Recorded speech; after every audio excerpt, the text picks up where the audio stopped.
Joining us now is Benn Eifert from QVR Advisors. Ben, it's a pleasure to have you with us today.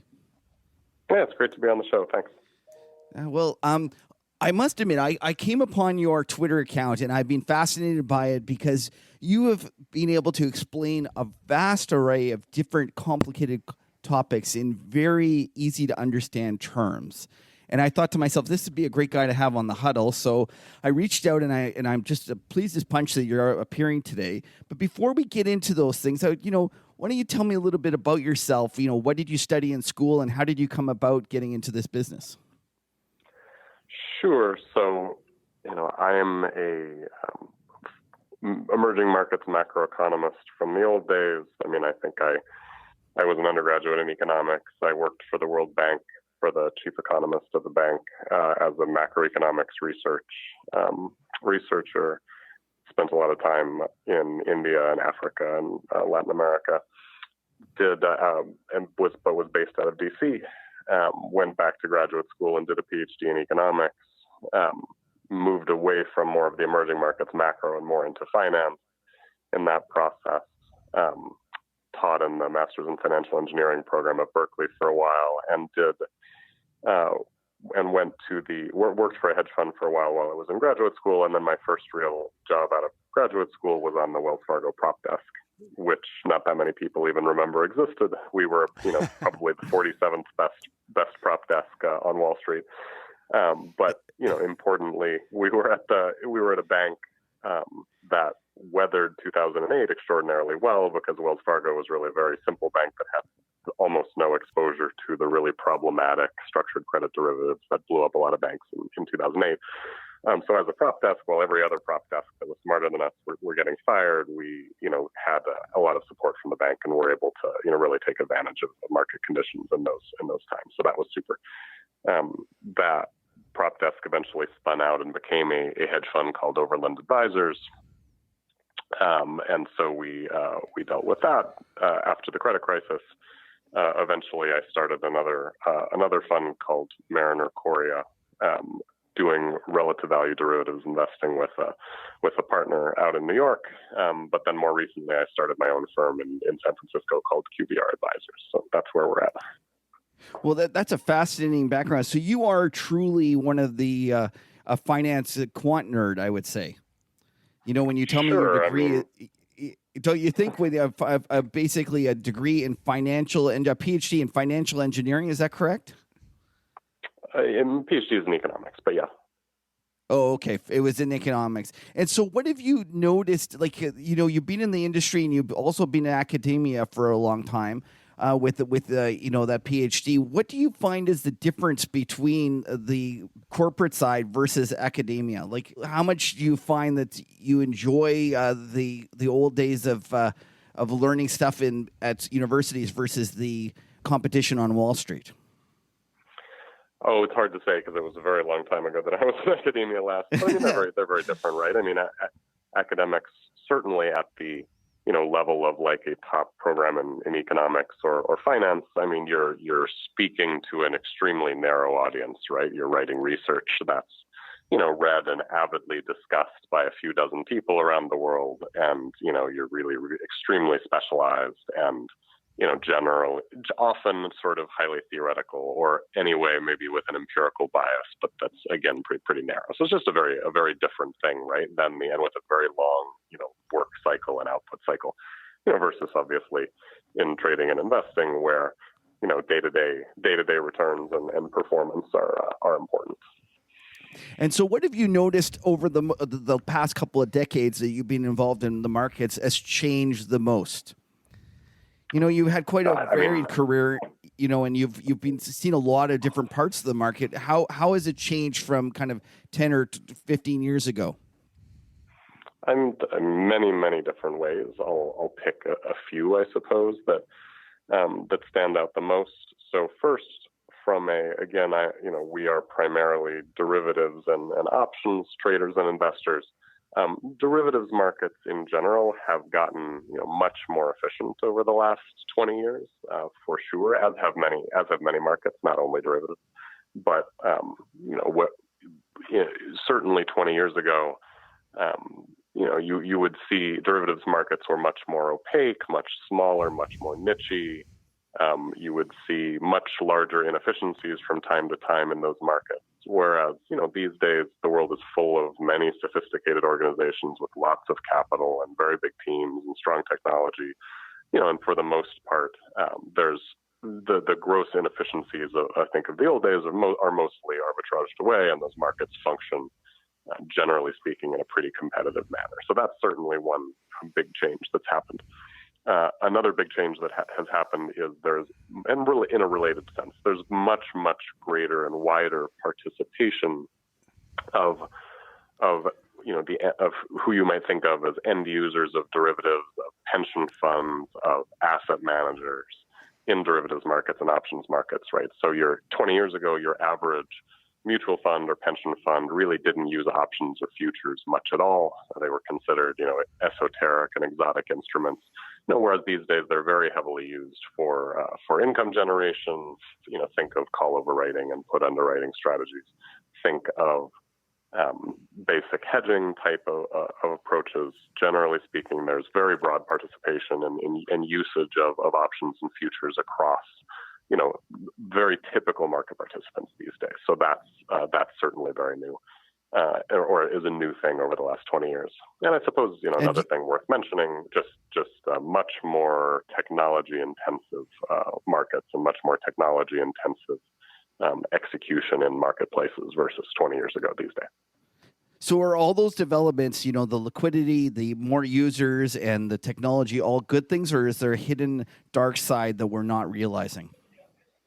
No, I think that for the most part, those are all good things. I think that certainly the increasing or decreasing less inefficiency, more efficiency in the market is a good thing for the market and for the world. It's not necessarily, makes it a little bit harder to make a bunch of money as a hedge fund style strategy. But I think that that's not the end goal that the world is looking for. So that's okay.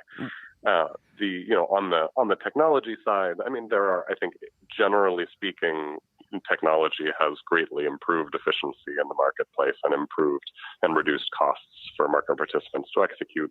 There certainly are trade-offs in some areas about, liquidity with, high frequency trading and so forth. But I think generally speaking, the much increased role of technology in finance, I think is primarily a good thing. So what do you say when you see the zero hedge type headlines that talks about all the trillions of dollars of derivatives out there and how this is all going to end in a fiery mess? What would be your pushback to that kind of worrisome saber kind of rattling? Yeah, I think sort of deleting zero hedge straight off of your feed is kind of the right place to start to sort of make sure you're thinking about the world in the right place. And there's many, many, many levels on which that's true. Look, those guys, make money on clicks the same way that the whole sort of, clickbait advertising world does. Specifically with respect to, derivatives, notional, those kind of numbers are totally meaningless, right? So there can be big problems in derivatives markets. The credit crisis was a great example of that. There will be problems in the future in derivatives markets, but whether there are $1 trillion or $5 trillion or $20 trillion of derivatives notional on Deutsche Bank's balance sheet is not going to tell you anything about that, right? The sort of dollar notional of derivatives is a very misleading concept. It's informative only when you're looking at one very specific type of derivative and comparing the size of the position or something like that, right? You're comparing interest rate swaps or interest rate swap spreads that have, that might have hundreds of billions of dollars of notional, but a maximum amount of gain or loss of financial value of a few $1 million, with variance swaps, for example, in the equity derivative space, which might have only a few $1 million of notional value, but enable losing many, many times that in a bad event. So it's just all, those types of numbers and things that people throw around in the zero hedge camp just don't tell you anything. You got to know what exactly you're talking about. What are the exposures? How do they work? How do they net? What's the risk associated with them, and so forth? Right. So, you mentioned swaps in there, and I kind of reminds me of one of your tweets that you sent out. It says, suffering through equity traders talking about the repo markets this last few months has renewed my appreciation for the iconic equities in Dallas put down. So I think that was a great tweet. I loved it. It was Liar's Poker, that famous line, equities in Dallas, there was nothing worse.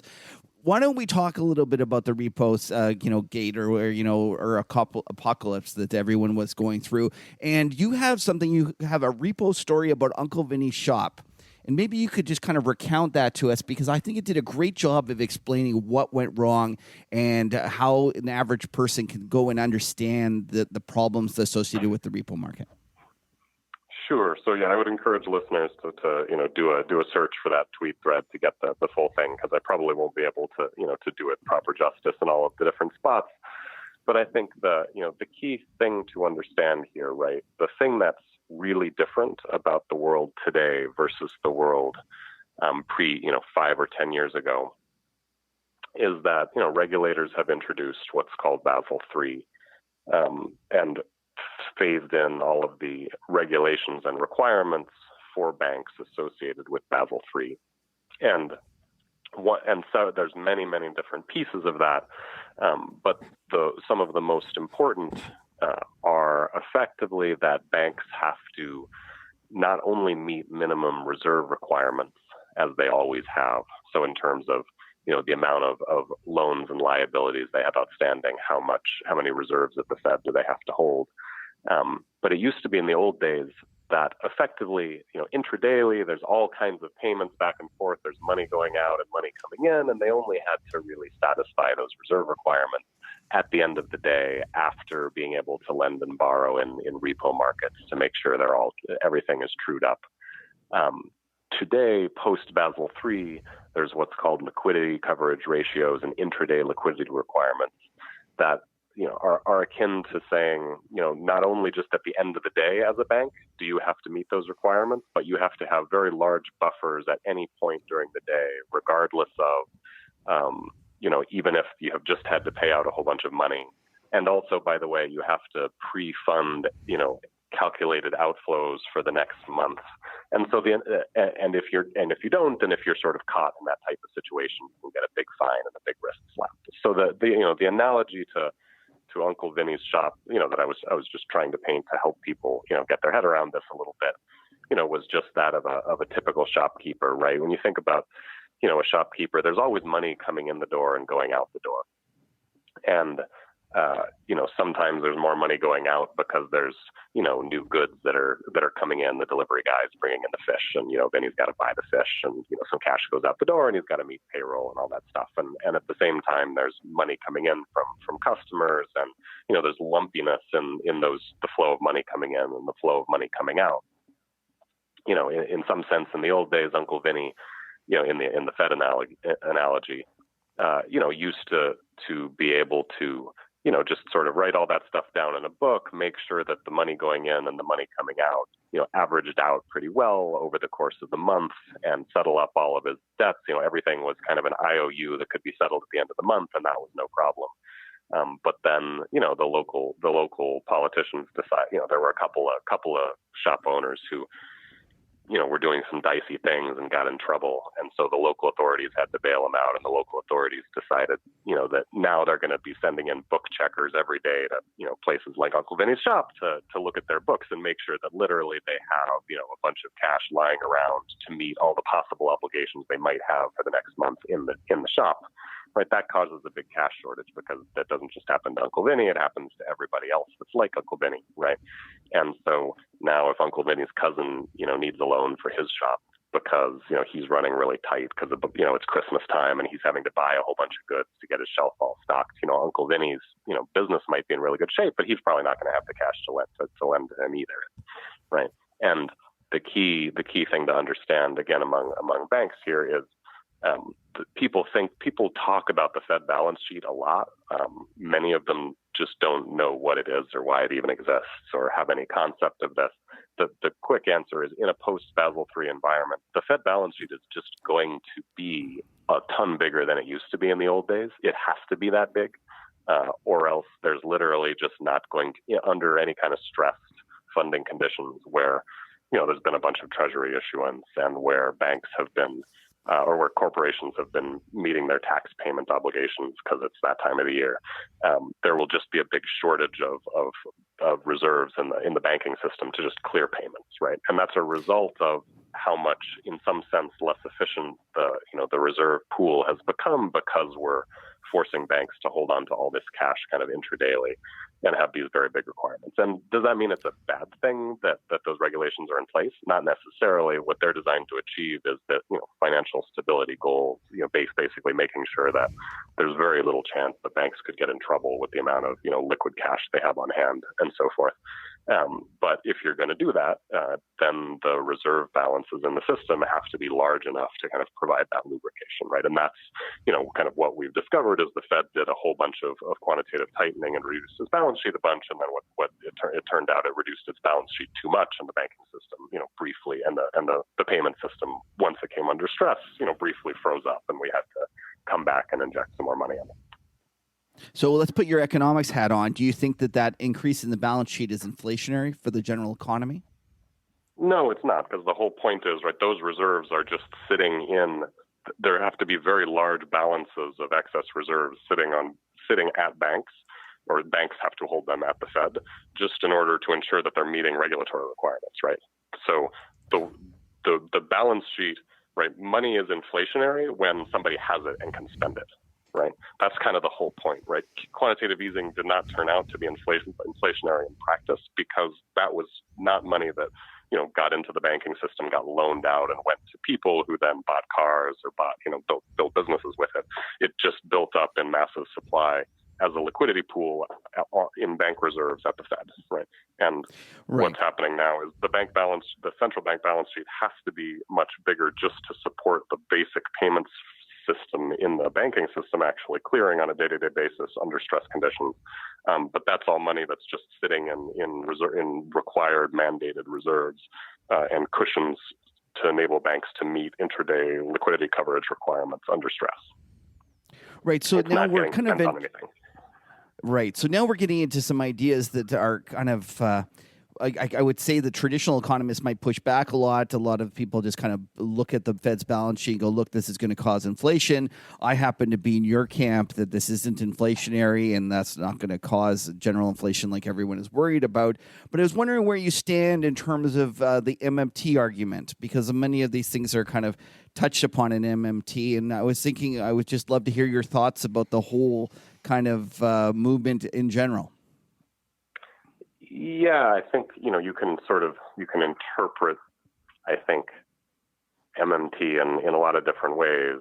I think if you take the one core idea of MMT as, the government is not at the end of the day limited in its ability to spend money by, having dollars, it's limited by the level of inflation.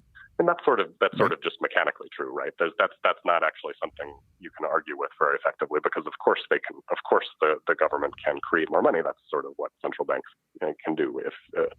And then the question is whether in doing so, where does that money go? What is it used for? And does it create inflation, right? So I think that part is certainly true. I think the next, if you take MMT, then kind of a few steps further about what, the sort of actionable implications of that,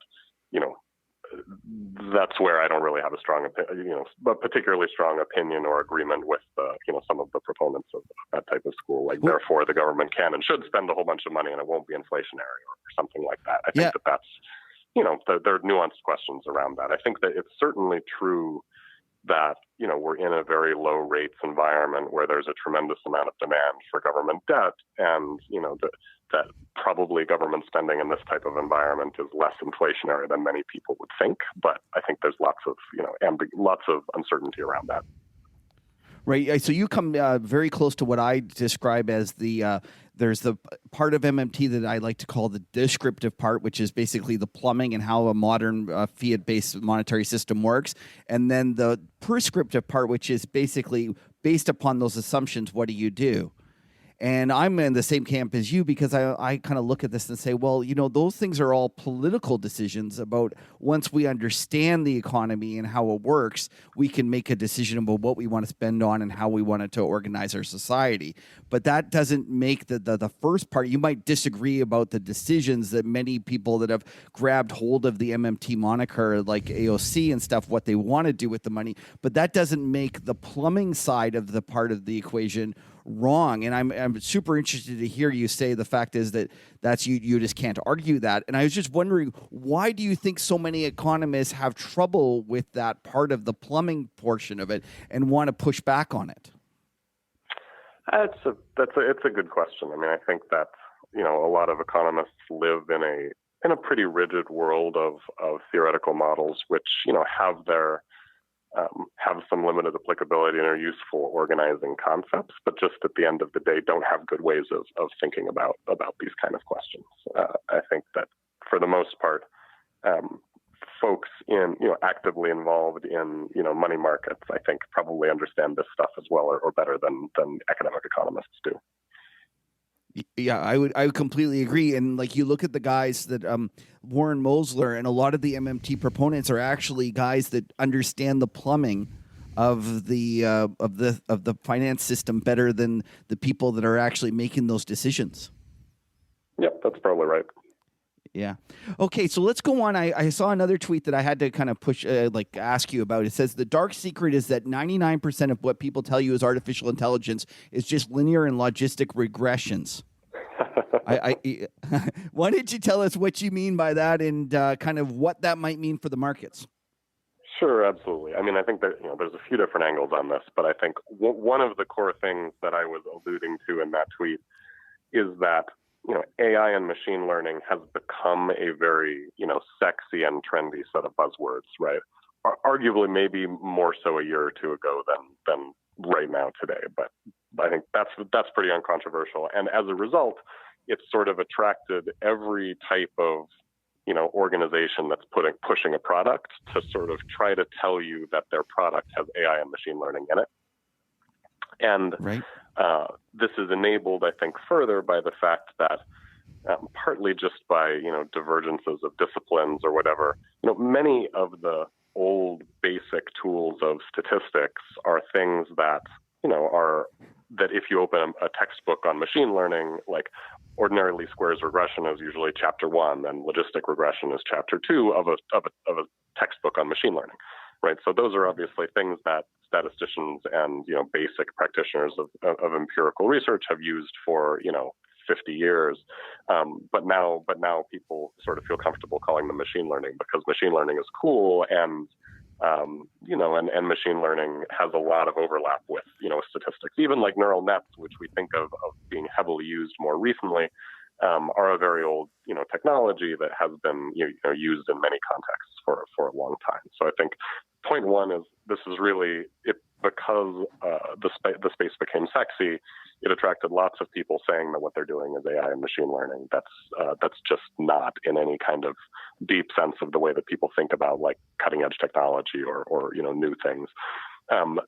Number two, so, the really truly modern techniques in AI and machine learning, the types of things that were much more recently developed and being used heavily by like the big tech companies in image recognition and so forth, are very powerful technologies, but they have very specific types of problems that they were designed to solve and are good at solving.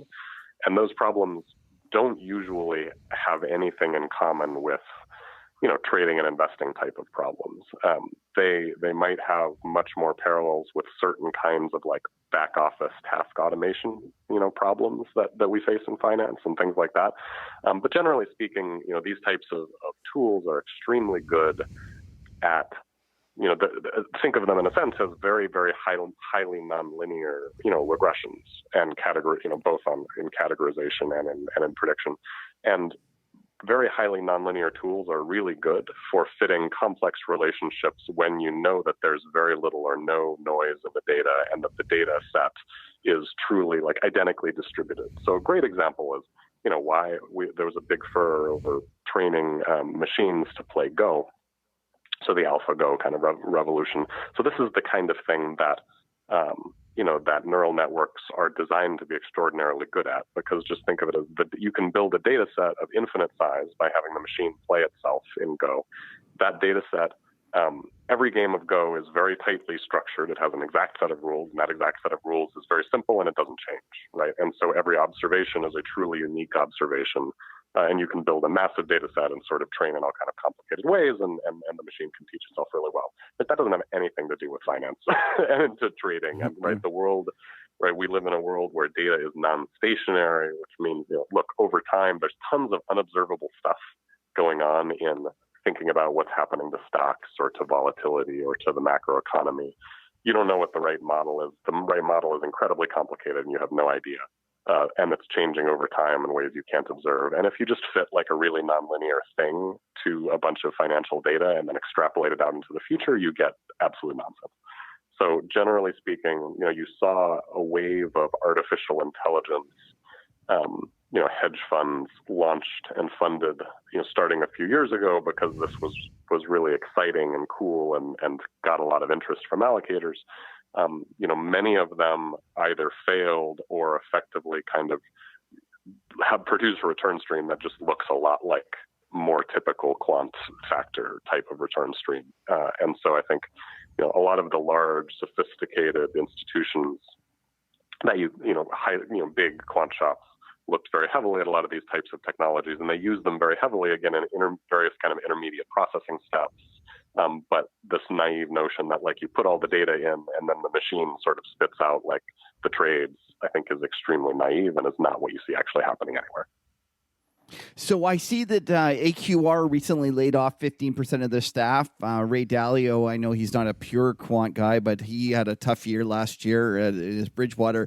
Do you think that we've hit peak quant? I think all of these things kind of come in waves, right? It depends on, there's many different types of quant. I think AQR is emblematic of your academically influenced factor style investing, right, which is one big area of quant. And I think the question, they're very smart folks. The question there is really just as these approaches become very, very popular and the assets invested in, factor bias strategies and market neutral factor strategies grows and grows and grows, at what point does that erode returns in the space? And I think it's a hard question to ask to answer a priori, but I think that's likely part of what's going on there.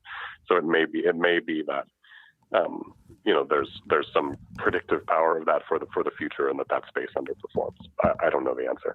The other side, Bridgewater is quantitative in the sense of, they're pulling in lots and lots of inputs and trying to give their big decision makers, a lot of information. But I think at the end of the day, that's not a quantitative process firm. There's in terms of the way the portfolio is put together, they have a great track record. They've done well for a long time.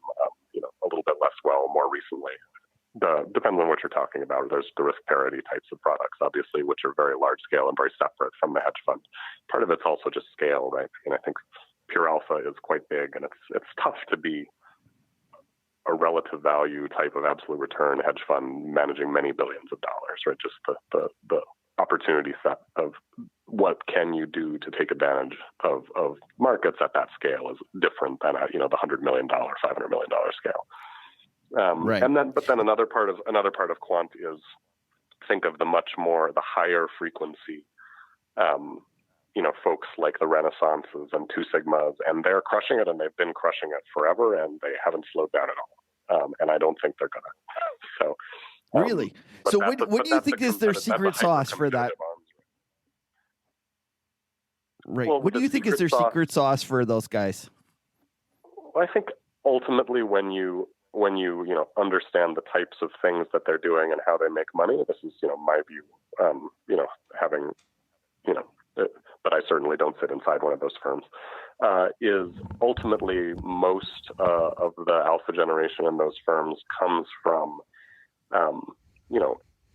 effectively providing liquidity, intradaily and relatively high frequency, right? So these are not factor strategies and kind of medium-term strategies where they're longs in stocks or shorts in stocks. The big money makers are are the higher frequency algorithms that are detecting large trades going through, and taking the other side of them appropriately, that are effectively providing liquidity in options markets, when they see, flows coming through and so forth, right? And those type of strategies are, very technology intensive, very scale intensive, require, doing it right and not screwing it up, 99.9999% of the time. And I think that, there's big economies of scale in that, the same way there are in big tech, right? So I think you're seeing the same way you have in big tech, quite a lot of consolidation and concentration of just a few giant companies that are hard to challenge. I mean, that's happening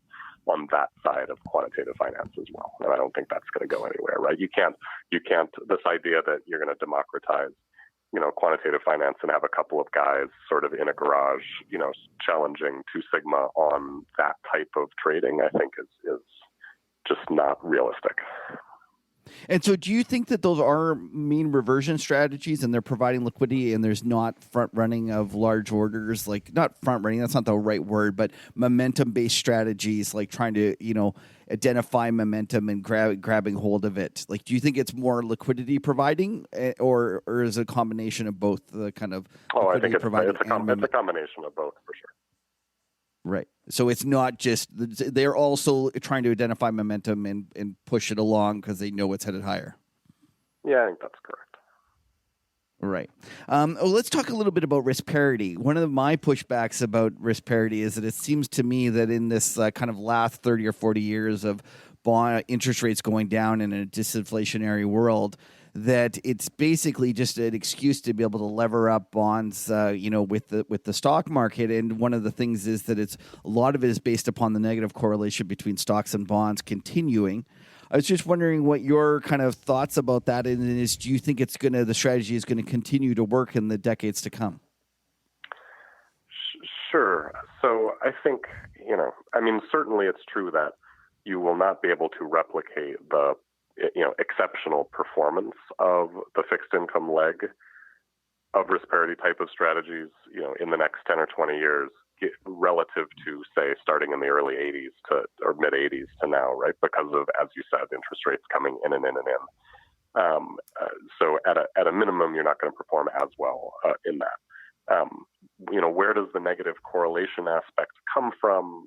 Really, ultimately, I think the negative correlation between stocks and bonds, comes from the flight to safety aspect that exists in bonds, that's existed pretty regularly outside of the stagflationary, inflation rate spikes of the 70s and 80s. I don't think that you'll likely get back to, sustained, positive correlation between stocks and bonds, absent some significant, rapid yield breakout and inflationary breakout. I think that type of a scenario would probably do it.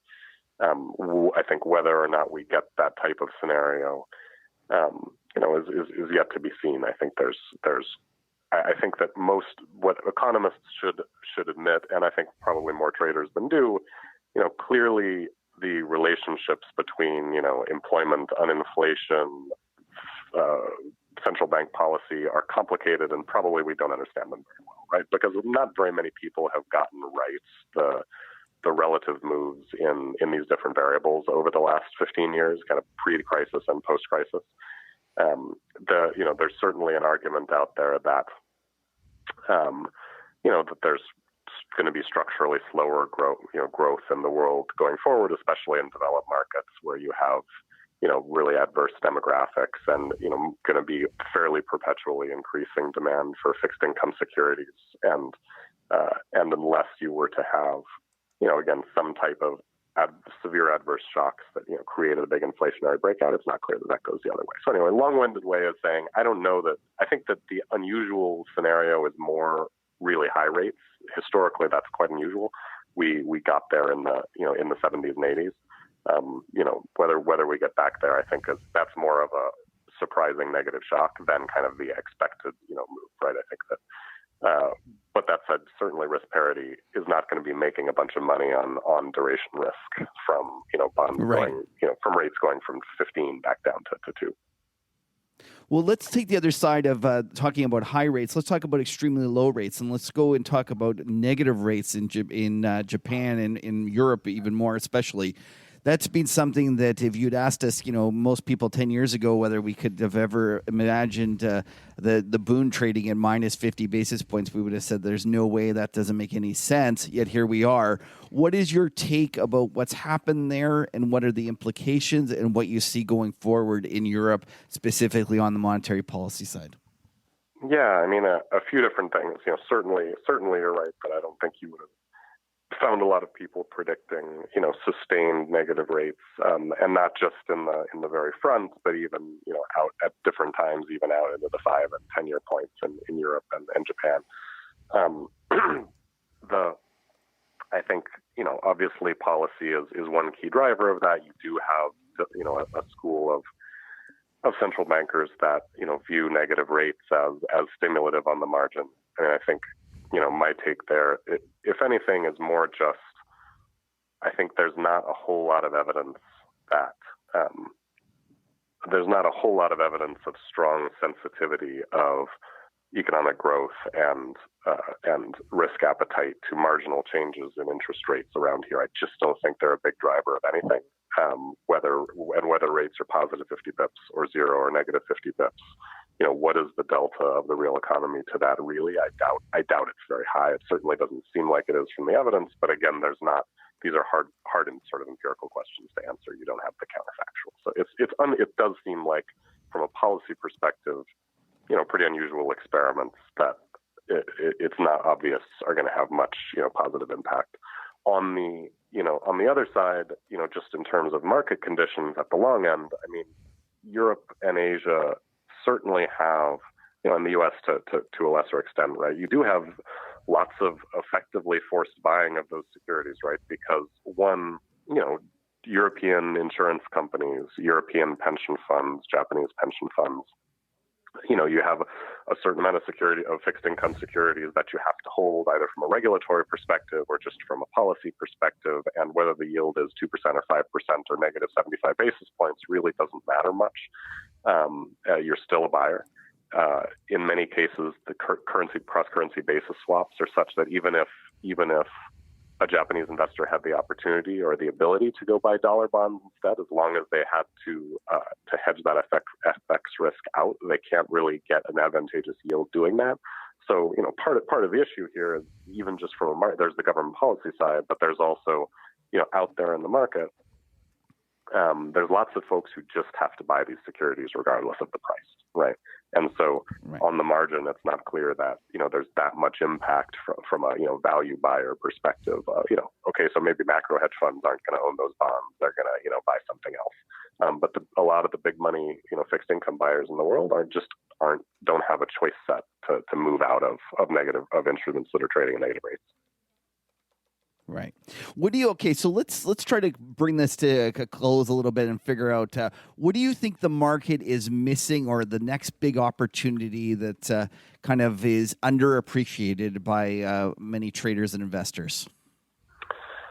Certainly a couple of different areas. I mean, certainly from our perspective, we think about option markets and what are the really big flows in option markets. What's everybody doing?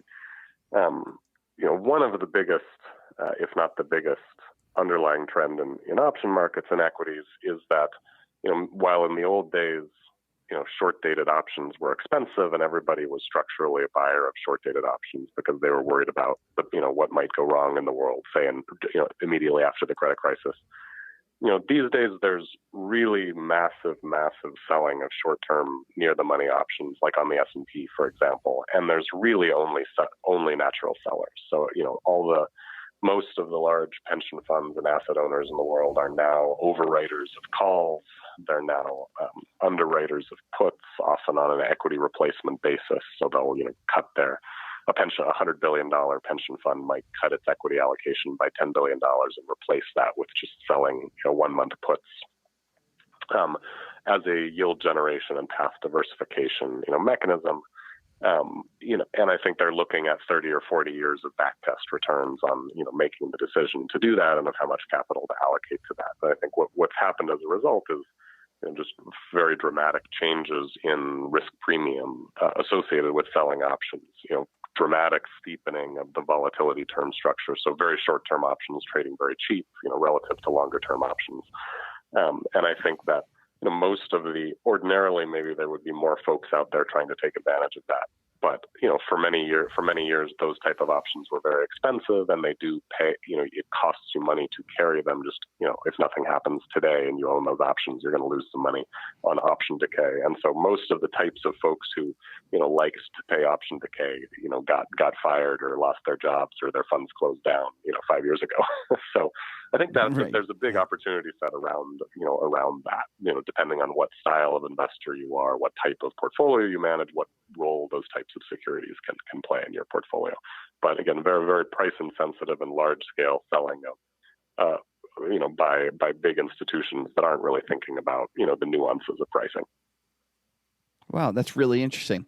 Okay, so one last question I'll leave you with, Ben, is if you had met yourself 20 years ago, what advice would you give the younger Ben from the little bit older Ben? 20 years ago. Wow, that's good. So, I think that, at the time, I suppose I didn't even know what I was doing at all. I probably would have said study computer science instead of economics, because I was at Stanford in 1999. That would have been pretty cool. Take that job at Google instead of going to going to try to manage money. That would have been a good one. That would be so. You're actually in San Francisco, and why don't we just leave? Could you leave us with your thoughts about what happened, with the WeWork and what you think, what you see around you, and was that kind of the top that we've seen in the private equity unicorn? Was that the pricking of the bubble, or could we still get even more kind of inflated from here? No, it's a great question. So, Silicon Valley is a super interesting place. I think WeWork was really a manifestation of, a huge trend that started, 3-4 years ago, probably even a little bit longer now, which was companies, there being so much money in Silicon Valley and so much venture funding that was so easily accessible that, many companies and startups that really were not in any way, shape, or form technology companies, rebranding themselves and their pitch and their language as technology startups.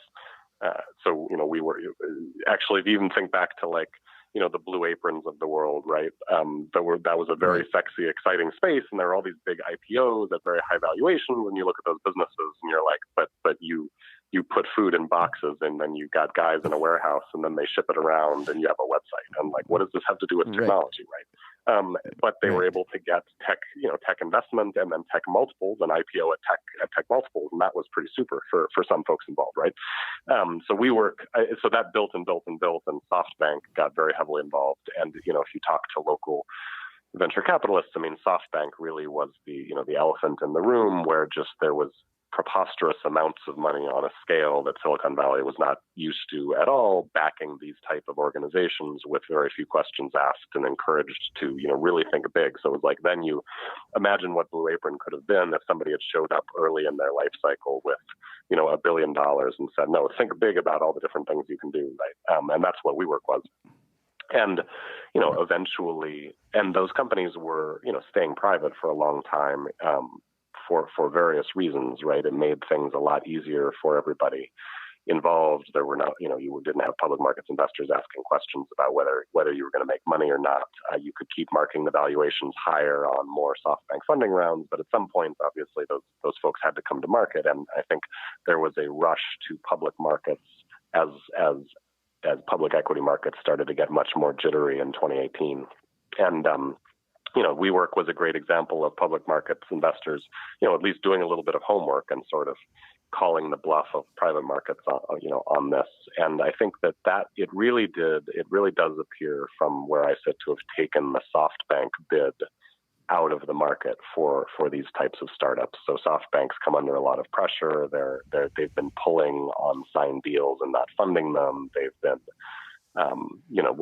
we'll see kind of where that goes. But I think that ultimately the valuations of many of of the decacorns and the unicorns in Silicon Valley space, in these tech adjacent industries where you really don't have a story for how this company could ever be worth, $500 billion. Really many of those companies, I think, you're seeing down rounds, or you're going to see down rounds. You might see valuations cut by, very dramatic multiples, because ultimately that's the thing that justifies overpaying, in a Series C is the idea that somebody else is going to overpay more in a Series D, right? So I think that process has begun. I think it'll take a while to play out, and its implications, there's not going to be some kind of a systemic result of that. But a lot of people who think that they've made a lot of money in venture fund investments, it'll turn out they actually didn't. Well, it's fascinating stuff. Benn, I thank you so much for coming on. Why don't you tell people where they can find about you and your firm, and learn a little bit more about what you do? Oh, sure. You can find me on Twitter at Benn P. Eifert. You'll unfortunately mostly hear about whatever mischief my kids have been up to recently and what they've destroyed and so forth. But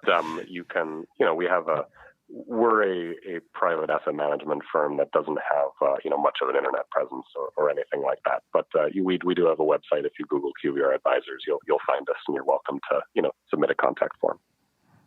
Right, and I highly encourage everyone to follow Benn on Twitter. He's a terrific follow, so it's BENNPEIFERT. Anyways, thanks again, Benn. It was a real pleasure having you.